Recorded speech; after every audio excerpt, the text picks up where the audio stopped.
everybody, and welcome back to my channel today. I kind of just wanted to pop on here for a brief video and talk to you guys about my progress so far with the Levine Protocol for my POTS, and it's been going really well. I just started my 4th week on it on Monday, and so I've only actually missed one day during the whole 4 weeks, so I'm really proud of myself for that because it is not easy sometimes to get motivated to exercise. But I just kind of wanted to go through some of the things that I've been doing. So some of the things that I've been doing are my recumbent bike, and at first I was doing it sitting up, just regularly, not sitting up, but sitting back in the recumbent bike and doing that for about 25 minutes at different paces. So you start off really slow and then speed up a bit and then slow down, cool off a bit, and then pick it back up and then cool back down. For about 25 minutes, and I tolerated that just fine. I thought I would have to start maybe doing 5 to 10 minutes, but I did okay with that. But then I also realized that, hey, I can do my recumbent bike lying down.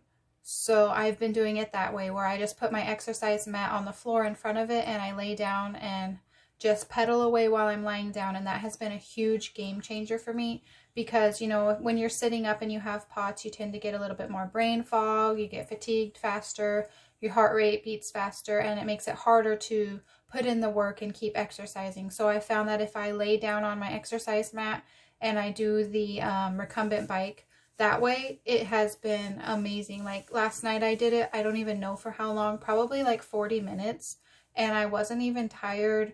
I could go faster. It was really awesome. So, and I know I've built up that endurance as well. I couldn't have done like 40 minutes in the beginning, but lying down makes it so much easier. So I really suggest doing that if you can. And so for the Levine Protocol, you do like the recumbent bike if that's your exercise of choice, or you could do swimming or rowing, whatever you have access to. Recumbent bike is just what I have personally.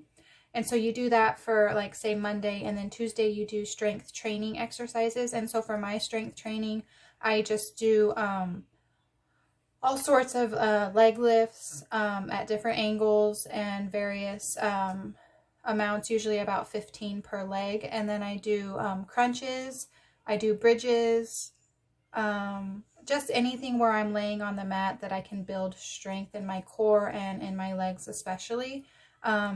Like I said, I've been doing it for 4 weeks and I've already noticed some benefits. Like, for example, we have to go downstairs, downstairs, and then into our, I don't know what you would call it. It's the laundry area, and my husband kind of built this shed kind of thing over it. So you have to go outside to do the laundry. But I never do the laundry because it's kind of been something that I avoid even going down those stairs. But last night I went down those stairs because my husband needed me for something. He's been doing some work outside and he wanted my opinion on something. I was like, oh, okay, I'll try. But I didn't even get winded going down the stairs and coming back up. And then I even went down a second time right after because I wanted to take a picture of some of the work that he had done. And when I got back up, I was not winded. I wasn't lightheaded. I didn't have to immediately sit back down. And this was actually during my recumbent bike exercise. So I just got right back to it and I was fine. Before, I would never have been able to do that, I don't think. I've taken a couple of little walks, which I didn't do before. We take the kids to this track at one of the schoolyards across town, and I walked, I don't even know how far it was, but it was a lot farther than I had in the past. And I wasn't as winded and my heart wasn't racing as much. So I think these are benefits of starting this protocol, and it's only going to get better. So I'm really excited about it. There was something else I wanted to mention, and it just, oh wait, I remember. Okay. So something else that's not related to exercise, but something I wanted to mention on here that I found personally for me and my experience with POTS that has really helped me mentally, and that is to not obsess over what my heart rate is. When I first got diagnosed, I put on my Fitbit and I wore it constantly, day and night, and I monitored my heart rate. If I started to feel any kind of twinge or whatever, I checked, what is my heart rate doing? If I started feeling lightheaded, what is my heart rate doing? If I was trying to do the dishes, what is my heart rate doing? Taking a shower, what is my heart rate doing? You get the picture. But taking off My Fitbit has been the best thing that I have done since I've had POTS, pretty much. I put it in a drawer and I have not worn it in about 4 weeks, and it has helped my mental health, mental wellness, peace of mind, whatever you want to call it, so much, because I'm not obsessing on the number or obsessing over what my heart rate is doing. I'm able to just live and take things as they come instead of obsessing over what my heart rate is going to do, or, you know, oh my goodness, my heart rate is 125, I'm freaking out. Now it just does what it does, and me knowing what it's doing exactly and knowing that number does not help me in any way. It doesn't help it to slow down. If anything, it only feeds on that anxiety that I tend to get when my heart is racing. So now when I start to feel symptomatic, I listen to my body without having to know the number. I lay down, I put my feet up, and I tell myself, okay, your POTS is kind of acting up.